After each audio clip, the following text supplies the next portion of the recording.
ইখলাস কেন আল্লাহ নাজিল করলেন? আল্লাহ নবী বিশ্ব নবী মুহাম্মদ রাসূলুল্লাহ সাল্লাল্লাহু আলাইহি সাল্লামের কাছে কাফিরদের একটা প্রতিনিধি দল আসলো, আয়েশা বলল, মুহাম্মদ তুমি তো আমাদের মাজার ভেঙে দিয়েছো, আমাদের মূর্তিদের বিরোধিতা করছেছ। ও মুহাম্মদ তুমি যদি পাগল হও আমাদেরকে বলো, চিকিৎসার ব্যবস্থা করে দিব। মুহাম্মদ তুমি যদি কোনো সুন্দরী নারীকে বিবাহ করতে চাও বলো, সুন্দরী নারীর ব্যবস্থা করে দিব। তুমি যদি ক্ষমতা চাও তোমাকে ক্ষমতা দিয়ে দিব, ধন সম্পদ যদি চাও ধন সম্পদ দিয়ে দিব। আল্লাহ নবী ডাক দিয়ে বলেন, না না না, হে মক্কাবাসীরা রে, আমি ধন সম্পদ চাই না, আমি কোনো সুন্দরী স্ত্রী চাই না, আমি কোনো ক্ষমতাও চাই না, আমি নিজে পাগল না রে, আল্লাহর পাগল, আমি কারো পাগল নয়, আমি হলাম একমাত্র আল্লাহর পাগল।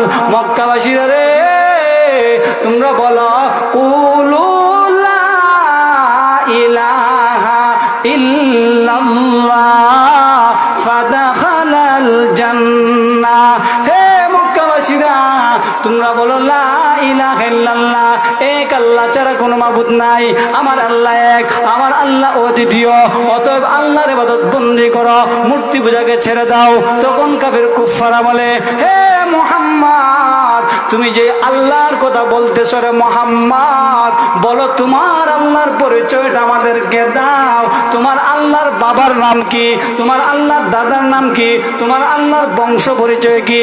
মহান আল্লাহ ওই কাফেরদের দাঁত ভাঙা জবাব দিয়া সূরাতুল ইখলাস জিবরাইলের মাধ্যমে আমার আল্লাহ নাজিল করে দিয়েছে। 2 নম্বরের শানে নজুল, বিশ্ব নবী রাহমাতুল লিল আলামিন বাইতুল্লাহর দিকে যাইতেছেন, হঠাৎ করে আমর ইবনে তুফাইলের সাথে সাক্ষাৎ হয়ে গেল। বিশ্ব নবীজিকে আটকে দিল, মুহাম্মদ কোথায় যাও? বলে বাইতুল্লাহতে যাই। কেন যাও? এক আল্লাহর ইবাদত করব। বলতেছে আমরাও যাব, আমাদেরকেও নিয়ে যাও, তবে শর্ত আছে রে মুহাম্মদ, তুমি যে আল্লাহর ইবাদত করতে যাও বলো তোমার আল্লাহ কিসের তৈরি? উনি কি নূরের তৈরি, উনি কি মাটির তৈরি, নাকি স্বর্ণের তৈরি, নাকি রূপার তৈরি, নাকি পাথরের তৈরি? ওইটা পরিচয়টা একটু দাও। আল্লাহ নবী বিশ্ব নবী রাহমাতুল লিল আলামিন বাইতুল্লাহর কিনারের পাশে বসে বসে চোখের পানি ফালা ফালে আল্লাহর কাছে কাঁদে, মালিক মক্কার কাফেররা এমন কোন শাস্তি নাই গো নবীজি, এমন কোন অন্যায় নাই যা আমার সাথে তারা করে নাই গো আল্লাহ। আল্লাহ গো, এমন কোন বেয়াদবি নাই যেই বেয়াদবি আমার সাথে করে নাই। ওগো আল্লাহ, এমন কোন আচরণ নাই, খারাপ আচরণ যা আমার সাথে করে নাই। শেষ পর্যন্ত ওরা আপনার সামনে বেয়াদবি করা শুরু করে দিয়েছে। আল্লাহ আমি আর বরদাস্ত করতে পারি না, আপনি তাদের দাঁত ভাঙা জবাব দিয়ে দেন। সাথে সাথে আমার আল্লাহ জিব্রাইলকে পাঠাইয়া কাফেরদের 2 প্রশ্নের দাঁত ভাঙা জবাব দিয়া জিব্রাইল হাজির হয়ে গেলেন। আল্লাহর নবী গো, আপনার চোখের পানি বন্ধ করে দিলেন, আর কাঁদবেন না গো নবীজি। মহান আল্লাহ কাফেরদের 2 প্রশ্নের দাঁত ভাঙা জবাব দিয়া সূরাতুল ইখলাস নাজিল করে দিছে। আল্লাহর নবীকে আল্লাহ বলেন, নবীজি আপনি জানায়া দেন, কুল হুয়াল্লাহু আহাদ আল্লাহুস সামাদ লাম ইয়ালিদ ওয়া লাম ইউলাদ ওয়া লাম ইয়াকুল লাহু কুফুয়ান আহাদ। আল্লাহর নবী গো, আপনি তাদের জানায়া দেন আপনার আল্লাহ এক, অদ্বিতীয়, আল্লাহু সামাদ, আপনার আল্লাহ স্বয়ং সম্পন্ন, আপনার আল্লাহ বেনিয়াজ। ওই যে বেয়াকুফের বাচ্চারা বলেছে আপনার আল্লাহ স্বর্ণের তৈরি, নাকি রূপার তৈরি, নাকি মাটির তৈরি, নাকি পাথরের তৈরি। নবীজি আপনি তাদের জানায়া দেন স্বর্ণ, রূপা, মাটি এবং পাথর সবগুলো হলো জড় পদার্থ, এক জায়গা থেকে আরেক জায়গায় যেতে পারে না, কথা বলার কোনো কথার সামর্থ্য নাই, এক জায়গা থেকে অন্য জায়গায় লড়াচড়া করতে পারে না, অতএব ওইগুলো হলো অস্বয়ং সম্পূর্ণ। আমি আল্লাহ আমি আল্লাহ হলাম স্বয়ং সম্পূর্ণ, আমি আল্লাহ হলাম কারো মুখাফিক্কি নয়, আমি আল্লাহ একেবারে স্বয়ং সম্পূর্ণ। আল্লাহর নবী গো আপনি তাদের জানায়া দেন অস্বয়ং সম্পূর্ণ স্বর্ণরূপা মাটি এবং পাথর সবগুলো হলো জড় পদার্থ, অস্বয়ং সম্পূর্ণ অর্থাৎ স্বয়ং সম্পূর্ণ খোদা আপনি জানায়া দেন অস্বয়ং সম্পূর্ণ পদার্থ দ্বারা তৈরি হতে পারে না। নবীজি আপনি তাদেরকে জানায়া দেন স্বর্ণ বলেন, রূপা বলেন, মাটি বলেন, তামা বলেন, সব গুলা জড় পদার্থ, লড়াচড়া করার ক্ষমতা নাই, অস্বয়ং সম্পূর্ণ, মানুষের মুহতাজ হতে হয়। আমি আল্লাহ স্বয়ং সম্পূর্ণ, অতএব অস্বয়ং সম্পূর্ণ জিনিস দ্বারা কোনোদিন স্বয়ং সম্পূর্ণ খোদা হতে পারে না। নবীজি তারা আপনাকে প্রশ্ন করেন যে আপনি আল্লাহর বাবার নাম কি, দাদার নাম কি, বংশ পরিচয় কি?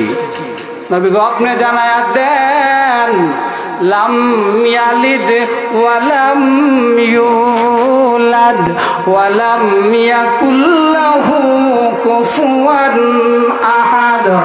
নবীজি আপনি জানায়া দেন আমি আল্লাহ কাউকে জন্ম দেই নাই, কেউ আমাকে জন্ম দেয় নাই রে। আমি আল্লাহ স্বয়ং সম্পূর্ণ, আমি আল্লাহর ছেলে নাই, আমি আল্লাহর মেয়ে নাই, আমি আল্লাহর মা নাই, আমি আল্লাহর বাবা নাই। অতএব জন্ম দিলেই না বাবা হয়, জন্ম দিলেই তো মা হয়, জন্ম দিলেই তো দাদা হয়, জন্ম দিলেই তো বংশ হয়।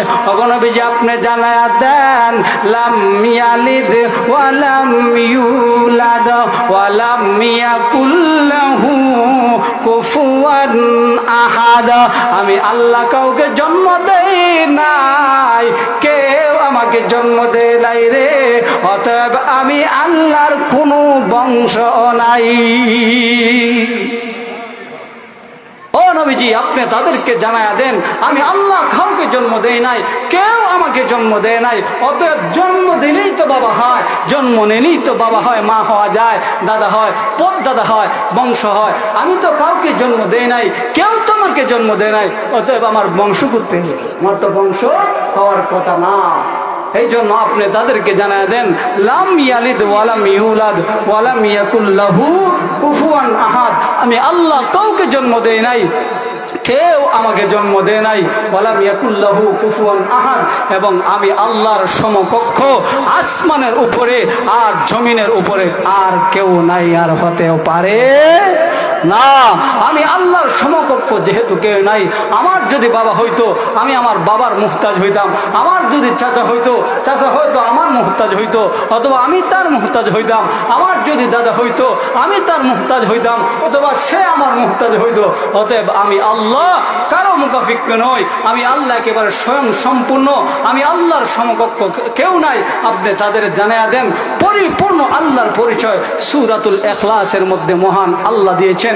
এই সূরা এমন একটা সূরা যেই সূরার মধ্যে একমাত্র তাওহীদের কথা, আল্লাহর জাত এবং সিফাতের কথা উল্লেখ করা হয়েছে। আর কোন সূরাতে কোরআন শরীফের কোথাও এককভাবে এক জাত এবং সত্য নিয়ে আলোচনা করা হয় নাই।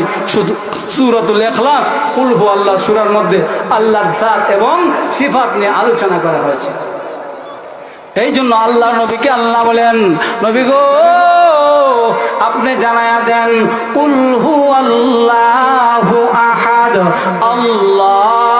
আল্লাহুস সামাদ লাম ইয়ালিদ ওয়া লাম ইউলাদ ওয়া লাম ইয়াকুল লাহু কুফুয়ান আহাদ। এক নম্বরে বলে দেন আল্লাহর নবী আপনি বলে দেন আমি আল্লাহ এক, আল্লাহুস সামাদ, আমি আল্লাহ স্বয়ং সম্পূর্ণ, আমি আল্লাহ কারো মুখাফিক্কি নয়। সমাদের অনেক ব্যাখ্যা, আল্লাহ আল্লাহ কারো মুখাফিক্কি নয়, আল্লাহ কখনো ঘুমান না, আল্লাহ খান না, আরো অনেক ব্যাখ্যা আছে। আল্লাহ নবীকে আল্লাহ বলেন আপনি জানায়া দেন আমি স্বয়ং সম্পূর্ণ, আমি কারো মুহতাজ নই। এরপরে নবীজি আপনি বলে দেন লাম ইয়ালিদ ওয়া লাম ইউলাদ, আমি আল্লাহ কাউকে জন্ম দেই নাই, কেউ আমাকে জন্ম দেয় নাই গো নবীজি। ওয়া লাম ইয়াকুল লাহু কুফুয়ান আহাদ, এবং আমি আল্লাহর সমকক্ষ আসমানের উপরে আর জমিনের উপর কেউ নাই। আপনি তাদের জানাই দেন। এই জন্য একটা স্বয়ং সম্পূর্ণ একটা সূরা যেখানে আল্লাহর তাওহীদ একত্ববাদের কথা আলোচনা করা হয়েছে। আল্লাহ কারো মুকাফিক কি নয়, সমস্ত মানুষ কুল মখলুকাত আল্লাহর মুকাফিক কি।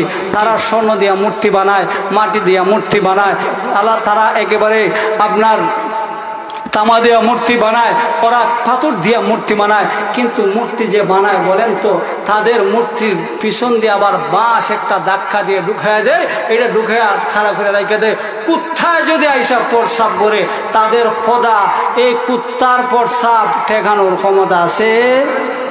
বলেন আছে? নাই।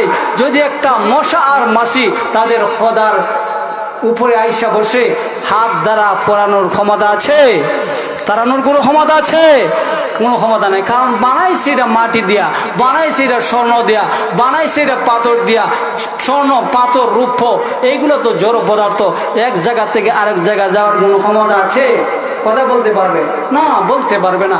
মনে করেন আপনার স্বর্ণের একটা বিশাল হার হারিয়ে গেছে, আপনি ডাক দিন, হে হার এদিকে আসো, বলেন তো কথা বলবে? আসবে? আসবে না। তো আল্লাহ জানে এ তো বেয়াকুফের দল, ওদের প্রশ্নই তো হয় না। কারণ স্বর্ণ রূপ এগুলো জড় পদার্থ, অস্বয়ং সম্পূর্ণ, অন্যের হেল্প ছাড়া, সাহায্য ছাড়া চলতে পারে না। আমি আল্লাহ তো স্বয়ং সম্পূর্ণ, আমি আল্লাহ আসমান জমিন সব কিছুর মালিক, আমি আল্লাহ স্বয়ং সম্পূর্ণ, আমি আল্লাহ কোন ফায়াকুনের মালিক। আমি আল্লাহ যদি বলি কোন, সব কিছু ফায়াকুন মুহূর্তের মধ্যে হয়ে যায়। আমি আল্লাহ যদি চাই বলি যদি কোন হয়ে যা, আমি আল্লাহ যদি বলি তমাম পৃথিবীটা এক সেকেন্ডের ভিতরে ধ্বংস হয়ে যা, ধ্বংস হতে একটা সেকেন্ডও দেরি হবে না। যিনি ক্ষমতার মালিক, যিনি আমাদেরকে রিজিক দিয়েছেন, যিনি আমাদেরকে হায়াত দিয়েছেন, এখানে আসার বসার তৌফিক দিয়েছেন, তিনি কে? আওয়াজ করে বলেন, তিনি কে? আরেকটু জোরে রাখবেন না আল্লাহ, আরেকটু জোরে রাখবেন আল্লাহ। আমার আল্লাহ, আমার আল্লাহ তো এমন মালিক, যেই মালিক কারো মুকাফিককে হতে হয় না। একবার হযরত ইব্রাহিম আলাইহিস সালাতু ওয়াস সালাম এর কাছে এক মুশরিক আসছে, এক খ্রিস্টান আইসা বলতেছে, ইব্রাহিম আমাকে একটু ওয়াশরুমটা একটু দেখায় দাও, আমি প্রস্রাব করবো। তো উনি বললেন যাও, এই দিকে আসে। তার হাতে একটা বিশাল বড় একটা মূর্তি, পিছনের দিকে একটা বাঁশ দিয়া ধাক্কা দিয়া ওইটাকে তার পিছনে রাইখা সে প্রস্রাব করার জন্য গেছে। যেই মাত্র প্রস্রাব সে করার গেছে, দেখবেন কুকুর কিন্তু একটু উঁচু জায়গা যদি পায়, আইসেই আপনার একেবারে ডান পাওয়াটা উড়াইয়া প্রস্রাব করা শুরু করে দেয়। তো আইসা দেখছে মাশাআল্লাহ, এত মূর্তি মানুষের মতো দেখা যায়, কোনো নড়াচড়াও করে না, একটু উঁচা জায়গা। আইসা একেবারে ট্যাং উঁচা কইরা দিছে ওনার মুখের মধ্যে, পেশাব করে ওর মূর্তির মুখের মধ্যে প্রস্রাব করে দিছে। যেই মাত্র ওর মূর্তির মুখের মধ্যে প্রস্রাব করে দিছে, সে প্রস্রাব না দেখা প্রস্রাব করতে আর পিছন দিকে একবার তাকায় দিছে, হায় হায় হায়, আমার খোদার মুখের মধ্যে কুত্তায় প্রস্রাব করে দিছে। যে কেমন খোদা, কুত্তায় প্রস্রাব করতেছে মুখের মধ্যে, খোদার তাড়ানোর কোনো ক্ষমতা নাই। এমনি প্রস্রাব থেকে আইসা ইব্রাহিম আলাইহিস সালামকে বলতেছে, ইব্রাহিম একটা কাজ করো, আমাকে একটা বিশাল বড় একটা মুকুর দাও, একটা মুকুর। ইব্রাহিম আলাইহিস সালাম মনে মনে আতঙ্ক হয়ে গেল, হ্যাঁ মুকুর দিয়ে তুমি কি করো? বলে দাও, তোমার মুকুরটা তো আমার দরকার আছে। বলে ওই দেখো ওই জায়গায় মুকুর আছে। মুকুর নিয়ে আইছে, আইয়া এমন বাড়ি দেওয়া শুরু করছে, বাইরেতে 33 টুকরা করছে। আর ডাক দিয়ে বলে, হে আল্লাহর পয়গম্বর ইব্রাহিম, আমি বুঝতে পারি নাই রে ইব্রাহিম, যেই খোদা আমরা নিজ হাত দ্বারা বানাই, ওই খোদার মধ্যে, ওই খোদার উপরে একটা মাছি বসলেও তাড়ানোর ক্ষমতা নাই। কুত্তায় আমার খোদার মুখের মধ্যে প্রস্রাব করে দিল রে, কিন্তু ওই খোদা ওই প্রস্রাবটাকে তাড়ানোর মতো কোনো ক্ষমতা নাই।